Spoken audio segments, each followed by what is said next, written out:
Okay guys, मैंने श्रीवास्तव एक बार फिर से अपने यूट्यूब चैनल जीके आर्ट से आप सभी का स्वागत करता हूं।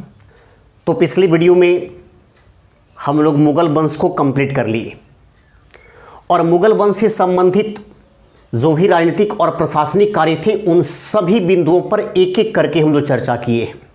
राजनीतिक और प्रशासनिक कार्यों के अलावा हम लोग राजाओं के सैन्य अभियान और साथ ही साथ स्थापत्य कला के क्षेत्र में किए गए कुछ कार्यों को भी हम लोग देख चुके हैं। आप मुगल वंश के राजाओं से संबंधित जो भी मैंने वीडियो बनाया है, जब आप उसे देखेंगे तो आपको उन सारी चीज़ों की जानकारी मिल जाएगी। लेकिन मुगल राजाओं की स्थापत्य कला से संबंधित कुछ और भी महत्वपूर्ण कार्य, जैसे कि उनके द्वारा बनवाए गए मस्जिद, उनके द्वारा बनवाए गए महल या किसी नए नगर की स्थापना, इन सब बिंदुओं पर आज हम थोड़ा सा एक अलग टॉपिक बनाकर चर्चा करेंगे। अक्सर मुगल राजाओं से संबंधित स्थापत्य कला के क्षेत्र में किए गए कार्यों के बारे में पूछा जाता है। तो आज की हमारी पूरी चर्चा इसी पर केंद्रित है। मुगल वंश स्थापत्य कला,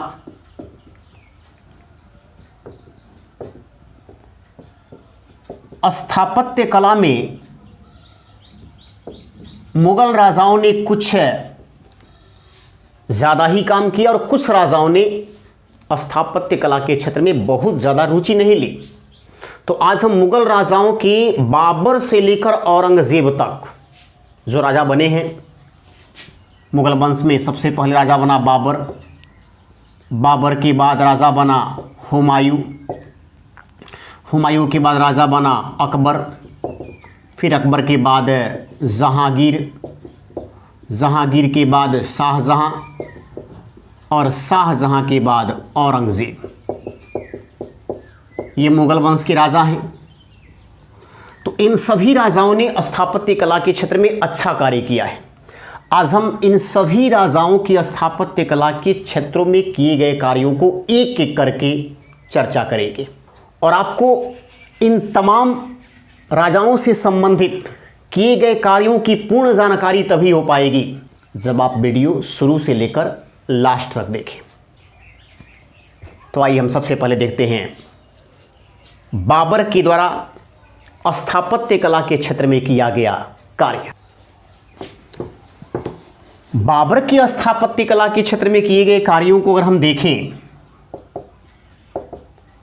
तो ध्यान रखिएगा, बाबर ने कोई खास स्थापत्य कला के क्षेत्र में रुचि नहीं लिया, बट इसके बावजूद भी स्थापत्य कला के क्षेत्र में उसने दो काम प्रमुखता से किया था। आपको याद होगा कि यही बाबर पानीपत के युद्ध में इब्राहिम लोदी को पराजित करता है और इब्राहिम लोदी को पराजित करके भारत में मुगल सत्ता की स्थापना करता है। और चूंकि मुगलों की पहली लड़ाई पानीपत की लड़ाई ही है, यहीं से मुगल शासन की शुरुआत होती है, तो इसको यादों में संजोए रखने के लिए इस बाबर ने पानीपत में एक मस्जिद बनवाया था, जो मस्जिद कहलाता है काबुली बाग की मस्जिद। तो काबुली बाग मस्जिद का निर्माण बाबर ने कराया था। इसी बाबर ने रुहेलखंड के संभल में एक और भी मस्जिद बनाया था। इस मस्जिद को संभल की जामा मस्जिद कहते हैं। तो ये दो मस्जिदों का निर्माण कराया था बाबर, पानीपत में काबुली बाग की मस्जिद और संभल में जामा मस्जिद। इन दो मस्जिदों के अलावा अगर हम बाबर के बारे में बात करें तो उल्लेख मिलता है कि बाबर का मकबरा ये काबुल में है। जब बाबर की मृत्यु हुई थी तो उसे शुरुआत में आगरा में दफनाया गया था, लेकिन उसकी इच्छा थी कि मेरे मरने के बाद मेरे शव को वहाँ दफनाया जाए जहाँ पर मेरा जन्म हुआ था। इसीलिए उसकी अस्थियों को वहाँ से निकालकर ले जाकर फिर काबुल में दफनाया जाता है और काबुल में ही इस बाबर का मकबरा बना हुआ है। याद रखिएगा, इस टाइप से क्वेश्चन पूछता है मुगल वंश के राजाओं से संबंधित कि मुगल वंश के किस राजा का समाधि स्थल विदेश में है, दूसरे देशों में है? तो मुगल वंश के दो ऐसे राजा हैं जिनका समाधि स्थल विदेश में है, और जिन दो राजाओं का समाधि स्थल विदेश में है उनमें सबसे पहले आता है बाबर। बाबर का समाधि स्थल काबुल, यहाँ इनका मकबरा बना हुआ है। और एक और शासक हैं जहांगीर। जहांगीर का समाधि स्थल है लाहौर में। काबुल पड़ता है अफगानिस्तान में और लाहौर पड़ता है पाकिस्तान में। दोनों समाधि स्थल विदेश में है। अब इन दोनों राजाओं के बारे में जब क्वेश्चन पूछता है तो यही पूछता है कि इनमें से किस शासक का समाधि स्थल विदेश में है। अगर ऑप्शन में एक साथ दोनों नाम रहे तो यही आंसर बनेगा, लेकिन कोई भी एक ऑप्शन में रहेगा तो वो आपका आंसर बनेगा। अब इसको हम याद करने के लिए एक ऐसे भी तरीके का इस्तेमाल कर सकते हैं कि किसी कार्य को लेकर अगर आपके मन में कोई गलत भावना है तो वहाँ शर्म होनी चाहिए, लेकिन पढ़ाई में किसी प्रकार की शर्माहट नहीं होनी चाहिए। आपको ईमानदारी पूर्वक जहाँ से भी ज्ञान मिले वहाँ से ज्ञान अर्जित करने की कोशिश करनी चाहिए। यानी पढ़ाई करने में किसी प्रकार की लज्जा को आप अलग रख दीजिए और तब पढ़ाई कीजिए। इस तरह से इसी पर हम एक ट्रिक बनाए हुए हैं इन दो राजाओं के समाधि स्थल को लेकर जो विदेश में है। उसको हम कैसे याद करेंगे? ट्रिक इसके लिए याद कर लेंगे काबालाज। यानी पढ़ाई में क्या लाज है? काबालाज। पढ़ाई में किसी प्रकार का कोई लाज नहीं है। अच्छे ढंग से पढ़ेंगे, मन से पढ़ेंगे। काबालाज अगर पढ़ते हैं तो ये देखिए, का से हो गया काबुल, का से हुआ काबुल, काबुल, और बा से हो गया बाबर, यानी बाबर का समाधि स्थल काबुल में। और ये देखिए, ला से हो गया लाहौर और ज से हो गया जहांगीर, यानी जहांगीर का समाधि स्थल लाहौर में। इससे आप याद रखेंगे इन दो राजाओं का समाधि स्थल विदेश में है। बाकी जो भी मुगल वंश के राजा हैं सबका समाधि स्थल आपके अपने देश भारत में है। तो बाबर के द्वारा किया गया यही मुख्य काम है। एक पानीपत का मस्जिद स्वयं बाबर ने बनवाया था। ये आपको मस्जिद है पानीपत में ही, काबुली बाग की मस्जिद। और संभल में इन्होंने एक मस्जिद बनवाया जिसका नाम है जामा मस्जिद। यही बाबर का प्रमुख स्थापत्य कला के क्षेत्र में किया गया कार्य है। अब आइए अगले राजा की तरफ बढ़ते हैं। अगर हम बाबर के बाद बात करें तो बाबर के बाद मुगलों का जो अगला राजा बना था वह बना था हुमायूं। अगर मैं हुमायूं की बात करूं तो हुमायूं के द्वारा किया गया सबसे बड़ा स्थापत्य कला के क्षेत्र में देखिए कार्य क्या था। हुमायूं ने दिल्ली में 1631-32 में एक नगर बसाया था जिस नगर को हम कहते हैं दीन पनाह नगर। आप मुगल वंश के राजाओं के बारे में, हुमायूं के बारे में जब पढ़ेंगे तो वहाँ पर मैंने इसकी चर्चा किया है।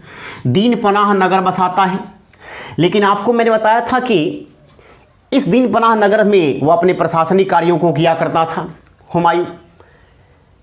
लेकिन अफगानी शेर शाह सूरी ने हुमायूं को दिल्ली की गद्दी से भगा दिया था। यहाँ इन्हें भगा दिया और भगा करके स्वयं आगरा और दिल्ली पर अधिकार कर शासन करना प्रारंभ कर दिया था। तो इस शेर शाह सूरी के द्वारा इसी दीन पनाह में एक पुस्तकालय बनाया गया था जिस पुस्तकालय को हम कहते हैं शेरे मंडल। तो शेरे मंडल एक पुस्तकालय बना था दीन पनाह में। और देखिए, अधिकांश लोग यही समझते हैं कि दीन पनाह एक पुस्तकालय था। पूरा दीन पनाह पुस्तकालय ही नहीं था। इस दीन पनाह में एक पुस्तकालय बनाया गया था शेर शाह सूरी के द्वारा। ये शेर शाह सूरी बनवाए थे और इसी शेर शाह सूरी के द्वारा बनाया गया पुस्तकालय है शेरे मंडल। चूँकि हुमायूं किताबों का बहुत बड़ा शौकीन था, युद्ध के समय में भी एक छोटा मोटा पुस्तकालय अपने साथ ही लेकर चलता था, पुस्तक पढ़ने का शौकीन था। तो दीन पनाह में वह पुस्तकों को ही पढ़ा करता था। लेकिन वापस जब हुमायूं का फिर दिल्ली पर कब्जा होता है भारत का, फिर दोबारा सम्राट बनता है। तो दोबारा सम्राट बनने के बाद इसी दीन पनाह के पुस्तकालय की सीढ़ियों से जब वह नीचे उतर रहा था तो पैर उसका लड़खड़ाता है और पैर लड़खड़ाने के चलते वह पुस्तकालय की सीढ़ियों से गिर जाता है और उसी के चलते घायल होता है, जिसके चलते बाद में उसकी मृत्यु हो जाती है। तो याद रखेंगे दीन पनाह नगर, ये 1631-32 में इसको बनवाया था कौन? हुमायूं। और बाद में इसमें एक पुस्तकालय शेरे मंडल का निर्माण कार्य कराया था कौन? शेरशाह सूरी। अब देखिए हुमायूं के बारे में जो एक और बात है वो क्या बात है? मैंने आपको बताया था कि हुमायूं का पूरा जीवन भागते हुए गुजरा है। 15 साल तक वह निर्वासित जीवन जिया था और जब दीन पनाह के पुस्तकालय की सीढ़ियों से गिरकर घायल होता है तो घायल होने के बाद उसके दिमाग में एक विचार आता है कि मैंने अपने जीवन में ऐसा कोई काम नहीं किया जिससे लोग मुझे याद रखें। तब वह अपनी पत्नी हाजी बेगम को बुलाता है और हाजी बेगम से कहता है कि मेरे मरने के बाद तुम मेरे लिए कुछ ऐसा काम करना जिससे दुनिया हमें भी याद रखे। और जब हुमायूं की मृत्यु होती है तो इसी हाजी बेगम के द्वारा हुमायूं का मकबरा दिल्ली में बनवाया जाता है और दिल्ली में ये बनवाया गया मकबरा हुमायूं का मकबरा है। तो ये हुमायूं के मकबरे का निर्माण की थी कौन? हाजी बेगम। इस हुमायूं के मकबरे के बारे में कहा जाता है कि यह हुमायूं का मकबरा लाल बलुआ पत्थर से बना हुआ है। इस हुमायूं के मकबरे का निर्माण लाल बलुआ पत्थर से किया गया है। इसी हुमायूं के मकबरे के बारे में कहा जाता है कि इस हुमायूं के मकबरे का निर्माण जब किया गया तो इसमें 4 बाग पद्धति और दोहरा गुंबज का प्रयोग किया गया।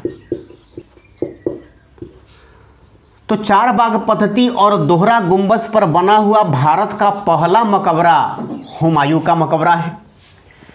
इस हुमायूं के मकबरे में कहा जाता है कि यह हुमायूं का मकबरा मुगल काल के राजाओं के जितने भी मकबरे हैं उन सभी मकबरों में सबसे सुंदर मकबरा है।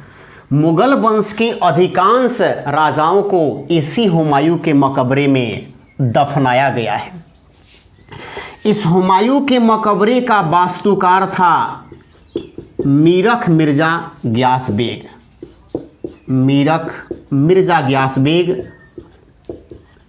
जो हुमायूं के मकबरे का डिज़ाइन तैयार किया था और इसी मकबरे से प्रेरित होकर आगे चलकर शाहजहां ने इसका एक डिज़ाइन तैयार किया था जो ताजमहल कहलाता है। यानी ताजमहल का प्रेरणा स्रोत हुमायूं का मकबरा ही कहलाता है। अब आइए देखते हैं अकबर के बारे में। अकबर के स्थापत्य कला के क्षेत्र में अगर हम बात करें तो अकबर के स्थापत्य कला का सबसे बड़ा कार्य इनका आगरा में रहा।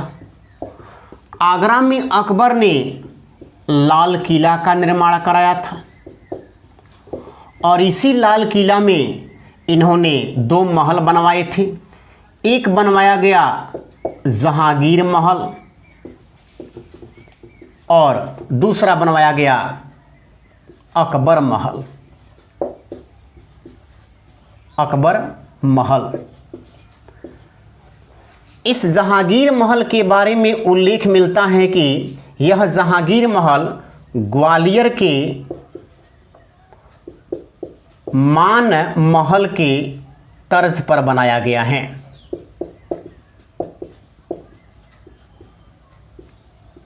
तो ग्वालियर के मान महल के तर्ज पर जहांगीर महल बनाया गया है। ये जहांगीर महल और अकबर महल ये दोनों लाल किला में ही हैं। आगरा का लाल किला इसे अकबर ने बनवाया था। तो ये क्वेश्चन आप ध्यान रखेंगे कि आगरा का लाल किला ये अकबर ने बनवाया था, लेकिन दिल्ली का जो लाल किला है उसे शाहजहां ने बनवाया था। अब देखिए आगे, अकबर के स्थापत्य कला के क्षेत्र में अगर सबसे बड़ा कोई कार्य था तो वह था फतेहपुर सीकरी की स्थापना। फतेहपुर सीकरी आगरा से 35 किलोमीटर दूर पहाड़ियों पर इसने एक शहर बसाया, फतेहपुर सीकरी, सीकरी गांव में। फतेहपुर सीकरी का निर्माण कार्य 1570 में करवाना शुरू करता है और इस फतेहपुर सीकरी का प्रथम इसने ईंट या नींव रखवाया था राजस्थान के दादू दयाल से। यह दादू दयाल के विचारों से काफ़ी प्रभावित था और इसी से प्रभावित होकर इस फतेहपुर सीकरी के निर्माण का पहला पत्थर इसने दादू दयाल से रखवाया था। फतेहपुर सीकरी के बारे में कहा जाता है कि यह चाप स्कंद शैली पर बना हुआ है। चाप स्कंद शैली पर फतेहपुर सीकरी की स्थापना हुई है। फतेहपुर सीकरी का वास्तुकार यानी इस फतेहपुर सीकरी को बनाने वाला जो वास्तुकार था, उस वास्तुकार का नाम था बहाउद्दीन। फतेहपुर सीकरी का वास्तुकार बहाउद्दीन था। इसी बहाउद्दीन के द्वारा पूरे फतेहपुर सीकरी नगर की डिज़ाइन को तैयार किया गया। इसी फतेहपुर सीकरी के बारे में कहा जाता है कि इस फतेहपुर सीकरी में इसने बहुत सारे महलों का निर्माण कराया, कुछ मस्जिदों का निर्माण कराया और कुछ मंदिरों का भी निर्माण कराया। यानी भारत में फतेहपुर सीकरी एक ऐसा स्थान है, एक ऐसा जगह है जहां पर आप हिंदू और मुस्लिम की एकता की मिसाल एक ही चारदीवारी के अंदर देख सकते हैं। इस फतेहपुर सीकरी को अकबर का सपनों का शहर कहा जाता था, क्योंकि इस फतेहपुर सीकरी का निर्माण जब अकबर ने कराया तो उसके दो कारण थे। पहला कारण तो ये था कि इसी सीकरी में उसने राणा सांगा को एक बार पराजित भी किया था और इसी फतेहपुर सीकरी में अकबर के गुरु शेख सलीम चिश्ती रहा करते थे, जिनके आशीर्वाद से, जिनकी प्रेरणा से अकबर को पुत्र की प्राप्ति हुई थी, जो पुत्र सलीम हुआ था। तो इस खुशी में ही उन्होंने यह सोचा कि फतेहपुर सीकरी में मेरे पुत्र का जन्म हुआ है, अतः मैं फतेहपुर सीकरी को सपनों का शहर बनाऊंगा। इस कदर से फतेहपुर सीकरी को बनाया, जो फतेहपुर सीकरी आज के डेट में भारत के एक प्रमुख पर्यटक स्थलों में से एक माना जाता है। फतेहपुर सीकरी के अंदर जिन जिन चीज़ों का निर्माण कराया गया है, आइए एक एक करके हम सबके बारे में देखें। फतेहपुर सीकरी के अंदर ही इन्होंने दीवाने आम महल बनवाया, दीवाने आम। इसी फतेहपुर सीकरी के अंदर इन्होंने दीवाने खास महल भी बनवाया। ये आम और खास समझ सकते हैं, आम यानी आम जनता के लिए, खास हो गया स्पेशल अपने लिए। तो दीवाने आम महल और दीवाने खास महल, चूँकि 1570 में फतेहपुर सीकरी के निर्माण कार्य के बाद यहाँ पर अकबर अपनी नवीन राजधानी बनाता है और 1571 से लेकर 1585 तक अकबर यहाँ पर शासन किया था। लेकिन यहाँ पर चूँकि यह पहाड़ी नगर था, पानी की कमी थी, इसीलिए अकबर यहाँ अधिक दिनों तक प्रशासन नहीं कर पाया। बाद में उसने अपनी राजधानी को चेंज करते हुए नई राजधानी लाहौर को बना दिया था। तो दीवाने आम और दीवाने खास ये दोनों महल फतेहपुर सीकरी में ही है। इसी फतेहपुर सीकरी में बना हुआ है जोधाबाई का महल, अकबर की प्रिय पत्नी राजपूत कन्या जोधाबाई का महल, ये भी फतेहपुर सीकरी में ही है। इसी फतेहपुर सीकरी में इन्होंने तुर्की सुल्ताना का महल भी बनवाया है। इसी फतेहपुर सीकरी में इन्होंने पंच महल का भी निर्माण कराया। इसी फतेहपुर सीकरी में इन्होंने जामा मस्जिद का भी निर्माण कराया। इसी फतेहपुर सीकरी में इन्होंने बुलंद दरवाजे का भी निर्माण कराया। इसी फतेहपुर सीकरी में अकबर ने इबादत खाने की भी स्थापना किया। तो ये सारे इन्होंने स्थापत्य कला के क्षेत्र में किए गए कार्य इन्होंने फतेहपुर सीकरी में ही किया है। फतेहपुर सीकरी। अब थोड़ा देखते हैं एक एक करके सबके बारे में। दीवाने आम का मतलब हो गया आम जनता के लिए, जहां पर अकबर न्याय का काम किया करता था, जनता के साथ न्याय का काम इसी दीवाने आम के महल में किया करता था। इसी दीवाने आम के बारे में कहा जाता है कि इस दीवाने आम की छत मात्र एक खंभे पर टिका हुआ था। दीवाने आम पूरे महल की जो छत है वह एक ही खंभे पर टिका हुआ है। दीवाने खास वो स्थान हो गया जहां राजा का शयन कक्ष था, जहां राजा विश्राम करता था। दीवाने खास के बारे में कहा जाता है कि यह दीवाने खास की छत 36 गूंथे हुए जोड़ों पर निर्मित है।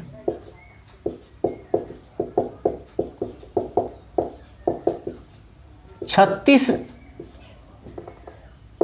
गूंथे हुए जोड़ों पर निर्मित दीवाने खास का महल है, जबकि एक खंभे पर पूरा छत दीवाने आम का जो है निर्भर है। अब आइए देखते हैं जोधाबाई का महल। इस जोधाबाई के महल के बारे में कहा जाता है कि फतेहपुर सीकरी में जो भी महल अकबर के द्वारा बनवाया गया उसमें सबसे बड़ा और सबसे सुंदर कोई महल है तो वह जोधाबाई का महल है। कि जोधाबाई का महल गुजरात के कारीगरों द्वारा बनवाया गया था। इस जोधाबाई के महल का निर्माण गुजरात के कारीगरों ने किया था। जोधाबाई कृष्ण भक्त थी, इसीलिए अकबर ने इस जोधाबाई के महल के ठीक सामने एक कृष्ण मंदिर भी बनवाया था। कृष्ण मंदिर भी बनवाया गया था जहां जोधा मंदिर में पूजा पाठ किया करते थे। इसी जोधाबाई के महल के जो ठीक सामने कृष्ण मंदिर था उसके सामने इसी अकबर के द्वारा अपने गुरु शेख सलीम चिश्ती की याद में चिश्ती का मकबरा बनवाया गया था। तो जोधाबाई का महल बहुत ही सुंदर महल है। मुगलों में जो भी स्थापत्य कला के क्षेत्र में किए गए महत्वपूर्ण इमारत हैं उन इमारतों में जोधाबाई महल का भी एक प्रमुख स्थान आता है। यह अकबर के द्वारा फतेहपुर सीकरी में बनवाए गए सभी महलों में सबसे बड़ा और सबसे सुंदर महल था। अब आइए देखते हैं तुर्की सुल्ताना का महल। इस तुर्की सुल्ताना महल के बारे में इतिहासकार पर्सी ब्राउन कहता है, पर्सी ब्राउन कहता है कि यह मुगल स्थापत्य कला का रत्न था। मुगल स्थापत्य कला का रत्न तुर्की सुल्ताना के महल को कहा गया है। इस बात को किसने कहा है? इतिहासकार पर्सी ब्राउन ने। अब आइए देखते हैं पंचमहल के बारे में। इस पंचमहल के बारे में उल्लेख मिलता है कि यह 5 मंजिला इमारत है। 5 मंजिला इमारत है। इस इमारत का जो सबसे निचला मंजिल है वह निचला मंजिल 48 खंभों पर टिका है। निचला जो मंजिल है वह 48 खंभों पर टिका है, जबकि ऊपरी मंजिल 4 खंभों पर टिका हुआ है। इसी ऊपरी मंजिल के ऊपर एक गुंबज बनाया गया है, यानी 5वीं मंजिल के ठीक ऊपर एक गुंबज बनाया गया है। और इस गुंबज के बारे में कहा जाता है कि यह इस्लामिक पद्धति पर बना हुआ है। यह गुंबज इस्लामिक पद्धति पर बना हुआ है।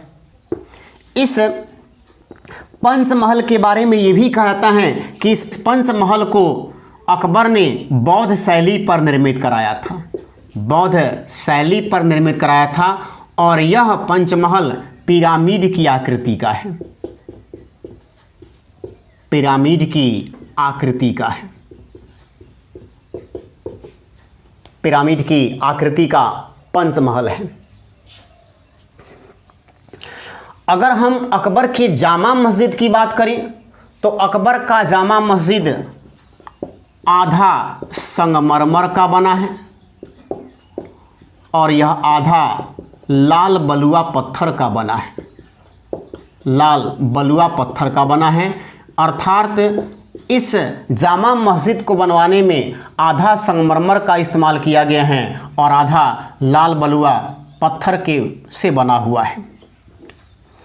इस जामा मस्जिद के बारे में इतिहासकार स्मिथ कहता है, इतिहासकार स्मिथ का कहना है कि यह पत्थर में रोमानी कला को दिखाता है। इसी पंचमहल को इतिहासकार फर्गुसन कहता है कि यह पत्थर में ढाला गया रोमांस है, पत्थर में ढाला गया रोमांस है। तो पंचमहल काफ़ी खूबसूरत, आधा संगमरमर से बना और आधा यह लाल बलुआ पत्थर से बना हुआ है। अब देखते हैं इस बुलंद दरवाजे के बारे में। बुलंद दरवाजे के बारे में मैंने बताया था कि 1571 में अकबर गुजरात अभियान चलाया हुआ था और इस गुजरात अभियान के समय इन्होंने ट्राम्बे नामक स्थान पर, ट्राम्बे में पहली बार समुद्र देखा था। तो गुजरात में यह ट्राम्बे नामक स्थान पर 1571 अभियान के समय यह समुद्र दिखता है और इस समुद्र से यह प्रभावित होकर सीधे पहुंचता है फतेहपुर सीकरी। और फतेहपुर सीकरी की जो चार दीवारी है, इस चार दीवारी का फतेहपुर सीकरी में प्रवेश करने वाला जो दक्षिणी प्रवेश द्वार है, वह दक्षिणी प्रवेश द्वार यही बनवाता है बुलंद दरवाज़ा। बुलंद दरवाज़ा, यह बुलंद दरवाज़ा संसार का सबसे ऊंचा दरवाज़ा है, संसार का सबसे ऊंचा दरवाज़ा है जिसकी ऊंचाई 176 फीट है। यह बुलंद दरवाज़ा चाप स्कंद शैली पर बना हुआ है। इस बुलंद दरवाज़ा के बनवाने का जो मुख्य उद्देश्य था वह था गुजरात विजय और समुद्र दर्शन से प्रभावित होना। अब देखते हैं इबादत खाना। इबादत खाना के बारे में हम ये कह सकते हैं कि 1575 में इसी फतेहपुर सीकरी में अकबर ने इबादत खाने की स्थापना की थी। इबादत का मतलब होता है धार्मिक परिचर्चाएं करना, अर्थात इस इबादत खाने को अकबर इसलिए बनवाया था कि यहाँ पर बैठकर हम धार्मिक चर्चाएं करेंगे। इस इबादत खाना में वह मौलवियों से इस्लाम धर्म की बारीकियों को सीखा करता था, लेकिन आए दिन मौलवियों से अकबर का टकराव हो जाता था क्योंकि मौलवी इस्लाम धर्म की बातों को बढ़ा चढ़ाकर पेश करते थे। इससे अकबर नाराज़ हो गया था और नाराज़ होकर 1578 में इसी इबादत खाने को इसने सर्वधर्म प्रार्थना के लिए खोल दिया था। सभी धर्म के लोगों से मैं धार्मिक चर्चाएं यहाँ पर किया करूँगा। इसी अकबर के द्वारा इलाहाबाद,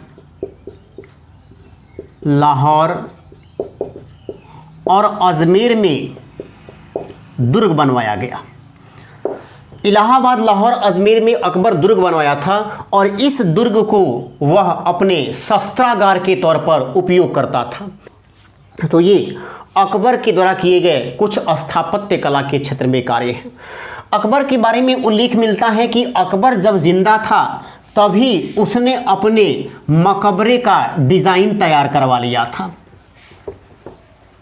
डिज़ाइन तैयार करवा लिया था और वह चाहता था कि हमारी जिंदा रहते ही मकबरा तैयार हो जाए। लेकिन इससे पहले ही अकबर की मृत्यु हो गई और अकबर की मृत्यु के बाद उनका जो पुत्र था जहांगीर, उस जहांगीर के द्वारा अकबर का मकबरा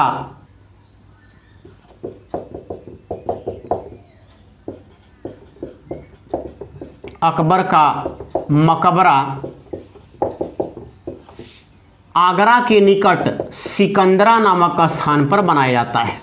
सिकंदरा आगरा के पास पड़ता है। तो इसी आगरा के पास सिकंदरा में अकबर का मकबरा बना हुआ है। इस अकबर के मकबरे के बारे में कहा जाता है कि यह गुंबद विहीन मकबरा है, अर्थात इस मकबरे में गुंबद का प्रयोग नहीं किया गया है। यह गुंबदहीन मकबरा हिंदू धर्म के प्रति सहिष्णुता को दिखाता है अर्थात यह एक ऐसा मकबरा है मुगलों में जो गुंबद विहीन है, इस पर किसी प्रकार का गुंबद नहीं बना हुआ है। इस जहांगीर के बारे में कहा जाता है कि जहांगीर का मकबरा लाहौर में स्थित है, लाहौर में स्थित है, जो लाहौर में रावी नदी के किनारे शहादरा नामक स्थान पर बना हुआ है। तो जिस प्रकार से अकबर ने अपने जिंदा समय ही अपने मकबरे का डिजाइन तैयार करवा लिया था, उसी प्रकार जहांगीर भी मरने से पहले ही अपने मकबरे का डिजाइन तैयार करवा लिया था।